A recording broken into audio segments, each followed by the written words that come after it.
ಅಂತ ಇದು ಉದ್ದೇಶಪೂರ್ವಕವಾಗಿ ಏನು ಮಾಡಿರೋದು ಊರಿಗೆ ಉಪಯೋಗ ಬರ್ಲಿ ಅಂತ ಮಾಡೋದಷ್ಟೇ. ಸುಮಾರಿನಲ್ಲಿ ಗ್ರಾಮದಲ್ಲಿ 70 ಎಕರೆ ಭೂಮಿ ಸರ್ಕಾರಿ ಭೂಮಿ, ಗೋಮಾಳ ಸರ್ಕಾರಿ ಪಟ್ಟಣ ಪಂಚಾಯಿತಿ ಕಸ ವಿಲೇವಾರಿ ಘಟಕ ಅಂತ 4 ಎಕರೆ ಮಾಡಿರೋದಿರಲ್ಲ. ಅವರೆಲ್ಲ ಪಕ್ಕ ರಾಜಕೀಯ ದುರುದ್ದೇಶದಿಂದ ಮುಖ್ಯಮಂತ್ರಿಗಳು ವಿರೋಧಿಗಳು ಅವರೆಲ್ಲ ಮಾಡ್ತಾ ಇರೋರು ದಳ ಮತ್ತೆ ಬಿಜೆಪಿ ಕಾರ್ಯಕರ್ತರು. ಒಬ್ಳಿ ಗುಡ್ಬಂದಳ್ಳಿ ಅವರೇ, ಈಗ ನಾವೇನು ಹಾಸ್ಪಿಟ್ಲು ಅಂತ ಈಗ ಯೋಜನೆ ಬಂದಿದೆ, ನಿಮಾನ್ಸ್ ಹಾಸ್ಪಿಟ್ಲು ಅಂತ, ಇದು ಉದ್ದೇಶಪೂರ್ವಕವಾಗಿ ಏನು ಮಾಡಿರೋದಲ್ಲ. ಈ ಭೂಮಿ ನಮ್ಮ ಊರು ಮತ್ತೆ ನಮ್ಮ ಗ್ರಾಮಸ್ಥರು ನಮ್ಮ ಊರಿಗೆ ಉಪಯೋಗ ಬರ್ಲಿ ಅಂತ ಮಾಡೋದಷ್ಟೇ. ಯಾಕಂತ ಅಂದ್ರೆ ನಮ್ಮ ವರ್ಣ ಹೋಬಳಿ ಮೈಸೂರು ತಾಲೂಕು ಗುಡ್ಮಾದ್ನಳ್ಳಿ ಗ್ರಾಮದಲ್ಲಿ 70 ಎಕರೆ ಭೂಮಿ ಸರ್ಕಾರಿ ಭೂಮಿ, ಗೋಮಾಳ ಸರ್ಕಾರಿ ಗೋಮಾಳ 70 ಎಕರೆ ಇದೆ. 70 ಎಕರೆಗೆ 70 ಎಕರೆನು ಎಂಜಾಯ್ಮೆಂಟ್ ಅಲ್ಲಿದ್ದಾರೆ. ನಾವು ಅದ್ರ ಬಗ್ಗೆ ನಾವು ಏನಾದಂತ ತಲೆ ಏನ್ ಕೆಲ್ಸ್ಕೊಂಡಿರ್ಲಿಲ್ಲ.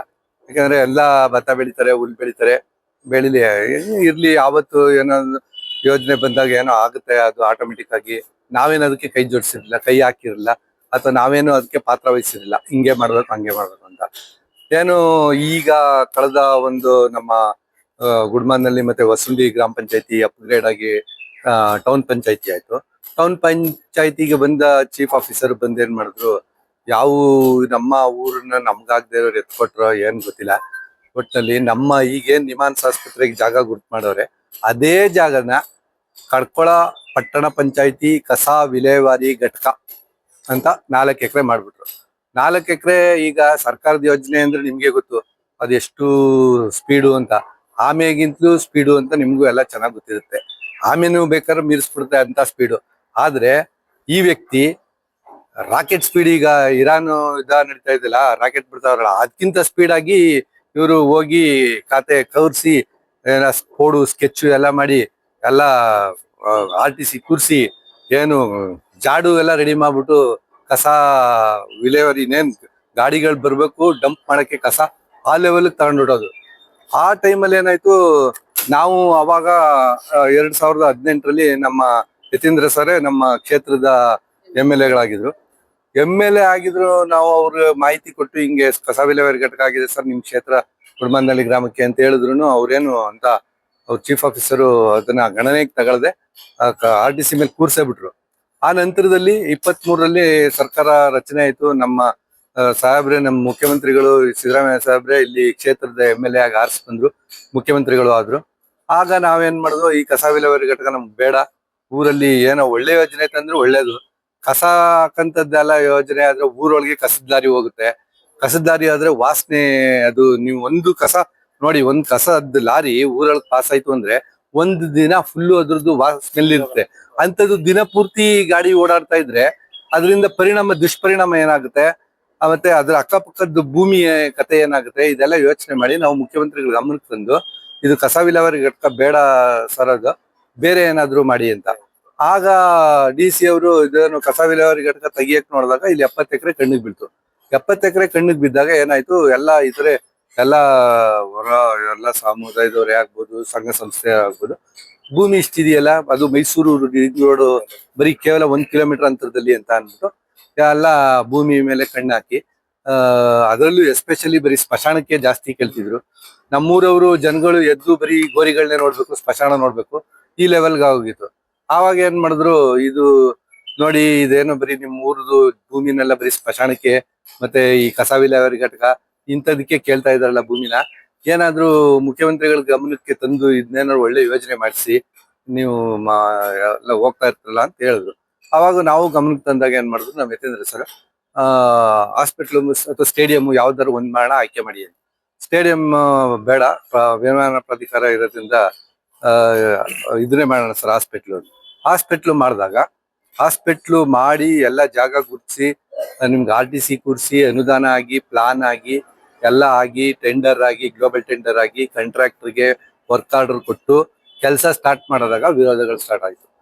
ಇವ್ರು ಯಾರು ವಿರೋಧ ಮಾಡ್ತಾ ಇದಾರೆ ಅವರೆಲ್ಲ ಹಾಸ್ಪಿಟ್ಲ್ ವಿರೋಧಿಗಳಲ್ಲ, ಅವರೆಲ್ಲ ಪಕ್ಕ ರಾಜಕೀಯ ದುರುದ್ದೇಶದಿಂದ ಮುಖ್ಯಮಂತ್ರಿಗಳು ವಿರೋಧಿಗಳು ಅವರೆಲ್ಲ ಮಾಡ್ತಾ ಇರೋರು ದಳ ಮತ್ತೆ ಬಿಜೆಪಿ ಕಾರ್ಯಕರ್ತರು. ಅವ್ರಿಗೆ ಭೂಮಿಗಿಂತ ಹೆಚ್ಚಾಗಿ ಹಾಸ್ಪಿಟ್ಲು ಮುಖ್ಯಮಂತ್ರಿಗಳ ಹೆಡ್ ಅಲ್ಲಿ ಆಗ್ಬಾರ್ದು. ಈ ಊರಲ್ಲಿ ಮುಖ್ಯಮಂತ್ರಿ ಹೆಸರು ಬರಬಾರ್ದು. ಯಾಕಂದ್ರೆ ಇದು ನಮ್ದು ಒಕ್ಕಲಿಗ ಡಾಮಿನೇಟ್, ಒಕ್ಕಲಿಗ 100% ಇರೋಂಥ ಊರು.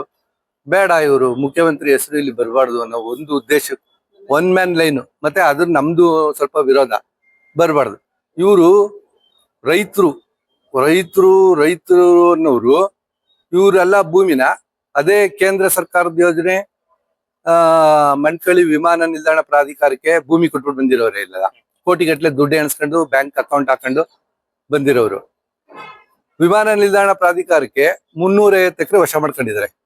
350 ಎಕರೆ ಮಂಟ್ಕಳಿ ಸರ್ವೆ ನಂಬರು, ಮರ್ಸೆ ಸರ್ವೆ ನಂಬರು, ಅರ್ಜನ ಸರ್ವೆ ನಂಬರು, 3 ಸರ್ವೆ ನಂಬರಿಂದ 350 ಎಕರೆ. ಈಗ ನಮ್ಮ ರೈತರ ಮುಖಂಡರುಗಳಿಗೆ ಇವರೆಲ್ಲ ತಪ್ಪು ಮಾಹಿತಿ ಕೊಟ್ಟು ಅವರು ಇದ್ರ 20 ಎಕರೆಗೆ ವಿರೋಧ ಮಾಡ್ತಾ ಇದ್ದಾರೆ. ನೀವೆಲ್ಲ ಫಲವತ್ತತೆ ಭೂಮಿ ಅಂತ ಏನ್ ಹೇಳ್ತೀರಾ? ನಾವು ಅದಕ್ಕೆ ಆಹಾರ ಭದ್ರತೆ ಇರ್ಲಿ ಮಾಡೋಣ ಬನ್ನಿ, ಆ 350 ಎಕರೆನು ಉಳಿ. ಈಗ ರನ್ವೇ ಕಾಮಗಾರಿ ತಡೀರಿ, ನಮಗೂ ಇದು ಬೇಡ ಹಾಸ್ಪಿಟ್ಲು. ಅಲ್ಲಿ ರನ್ವೇ ಕಾಮಗಾರಿ ಆಗತ್ತಾ? ಇದು ಆಗ್ಲಿ ಬಿಡಿ. ವಿರೋಧ ಮಾಡ್ತೀರಾ? ಅಲ್ಲಿಂದ ಬನ್ನಿ, ರನ್ವೇ ಬೇಡ. ಬೇಕಾದ್ರೆ ಹಳೆ ಏರ್ಪೋರ್ಟ್ ಆಗಿದೆ ನೋಡಿ, ಅದ್ನು ಯಾರ್ಯಾರ ಭೂಮಿ ಇತ್ತು ಅವರು ಉಳ್ಳಿ. ನೀವು ಒಬ್ರಿಗೊಂಥರ ಯೋಜನೆ ಮಾಡಬೇಡಿ. ಒಂದು ಕೇಂದ್ರದವ್ರಿಗೆ ಒಂದು ನೀತಿ, ರಾಜ್ಯ ಸರ್ಕಾರಕ್ಕೊಂದು ನೀತಿ. ಏನು ಈಗ ಮಾಧ್ಯಮಗಳು ಬರ್ತಾ ಇದಾರೆ ನಮ್ಮ ಊರಿಗೆಲ್ಲ, ಪ್ರಶ್ನೆನೇ ಕೇಳಲ್ಲ. ಅವ್ರು ಹೇಳಿದ್ದೆ, ಇವರು ಏನ್ ತಿಳ್ಕೋಬೇಕು, ಮೈಸೂರು ನಗರ ಪ್ರದೇಶದಿಂದ 10 ಕಿಲೋಮೀಟರ್ ವ್ಯಾಪ್ತಿ ಒಳಗೆ ಸಾಗುವಳಿ ಕೊಡಕ್ ಬರಲ್ಲ. 1960ರಲ್ಲೇ ಆಗಿರೋದು ಕಾನೂನು.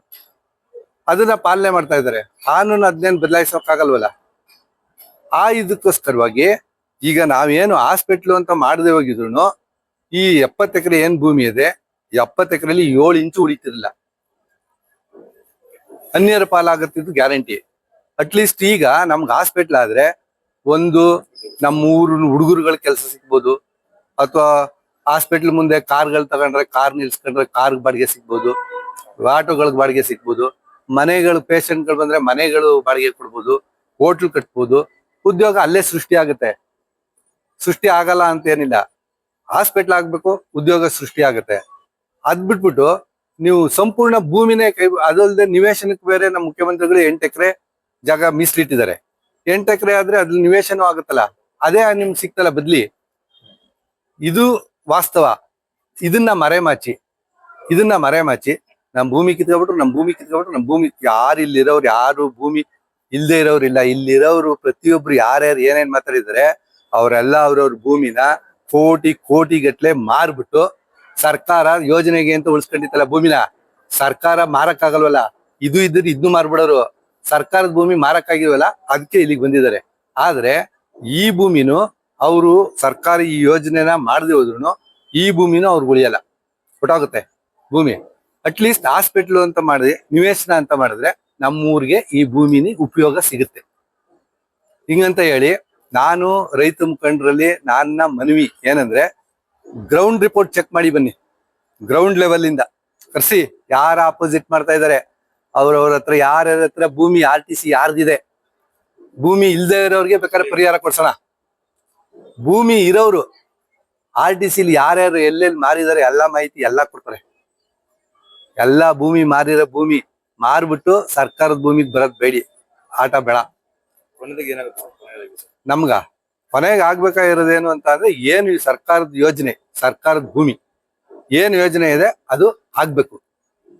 ಅದಕ್ಕೆ ಎಲ್ಲ ಸ್ಪಂದಿಸಿ ಅದನ್ನ ಏನಿದೆ ನೀವು ಮಾಧ್ಯಮದ ಮುಖಾಂತರ ನಾವೇನ್ ಕೇಳೋದು ಅಂತ ಅಂದ್ರೆ, ಒಂದು ವೇದಿಕೆ ಸೃಷ್ಟಿ ಮಾಡಿ ಅಲ್ಲಿ ಕೂತ್ಕೊಳ್ಳಿ. ಯಾರ್ಯಾರು ಅಲ್ಲಿ ರೈತ ಪರ, ನಮ್ದು ರೈತರು, ನಾವು ಇದನ್ನ ಫಲವತ್ತಾದ ಭೂಮಿ ಅಂತಾರೆ, ಅಷ್ಟು ಭೂಮಿ ಮೇಲೆ ಪ್ರೀತಿ ಇರೋರು ನಿಮ್ ಭೂಮಿ ಯಾಕೆ ಮಾಡ್ಬಿಟ್ಟು ಬಂದಿದ್ದೀರಾ? ಆಯ್ತಾ? ನೀವು ರೈತರೇ ಆದ್ರೆ ಏರ್ಪೋರ್ಟ್ಗೆ 350 ಎಕರೆ ವಶ ಪಡ್ಕೊಂಡಿದ್ದಾರೆ. ಇಲ್ಲಿ ಪಕ್ಕ ಕೇರಳ 1 ಕಿಲೋಮೀಟರ್ ದೂರ, ಅಲ್ಲೂ ಕಬ್ಬು ಬೆಳಿತಾರೆ, ಭತ್ತ ಬೆಳಿತಾರೆ, ತೆಂಗು ಎಲ್ಲ ಇದೆ. ಬನ್ನಿ ಅಲ್ಲಿಂದ ಉಳವ, ಅಲ್ಲೂ ಕಾಮಗಾರಿ ಏನ್ ಬೇಡ, ಅಲ್ಲೂ ಉಳವ, ಇದ್ನೂ ಉಳ್ಳಿ. ಅಲ್ಲೂ ಉಳಲ್ವಾ, ಇಲ್ಲೂ ಉಳ್ಬೇಡಿ, ಸುಮ್ಮನೆ ಇದ್ಬಿಡಿ. ಸರ್ಕಾರದ ಯೋಜನೆಗಳು ಸರ್ಕಾರದಾಗ ನಡ್ಕೊಂಡು ಹೋಗ್ಲಿ. ಬದಲಾವಣೆ ಜಗದ ನಿಯಮ. ನೀವು ಕಾಡ್ ಕಡ್ಕೊಂಡೇ ನಾಡ್ ಮಾಡಿರೋದು. ನೀವೇನು ಮೈಸೂರು ಸುತ್ತ 25-50 ಕಿಲೋಮೀಟರ್ ನೀವೇನು ಇವತ್ತು ಎಲ್ಲ ಬರೀ ಲೇಔಟೇ ಮಾಡಿರೋದು. ಎಲ್ಲ ಎಲ್ಲ ಭೂಮಿನೇ, ಬಂಗಾರ ಬೆಳೆಯೋ ಭೂಮಿನೇ. ಬದಲಾವಣೆ ಜಗದ ನಿಯಮ. ಏನು ಸರ್ಕಾರದ ಯೋಜನೆ ಇದೆ ದಯಮಾಡಿ ಅರ್ಥ ಮಾಡ್ಕೊಂಡು ರೈತರ ಮುಖಂಡರುಗಳು, ರೈತರದ್ದು ಏನು ಕಳ್ಕೊಳ್ಳಂತದ್ದೇನಿಲ್ಲ. ತೀರಾ ಕಳ್ಕೊಳ್ಳಂತವ್ರೆ ಇದ್ರೆ ಅವ್ರಿಗೆ ಒಂದು ಅಂಗೈಯಾಗ್ಲೂ ಭೂಮಿನೂ ಇಲ್ಲದೆ ಹೋದ್ರೆ ಅವ್ರಿಗೆ ಏನ್ ಕೊಡಿಸ್ಬೇಕು? ನಮ್ಮ ಮಾನ್ಯ ಮುಖ್ಯಮಂತ್ರಿಗಳು ಇದಾರೆ ದೇವರಂಗೆ, ಅವರು ಬೇಕಾದಷ್ಟು ಭಾಗ್ಯಗಳು ಕೊಟ್ಟು ವಿಶ್ವವಿಖ್ಯಾತರಾಗಿದ್ದಾರೆ.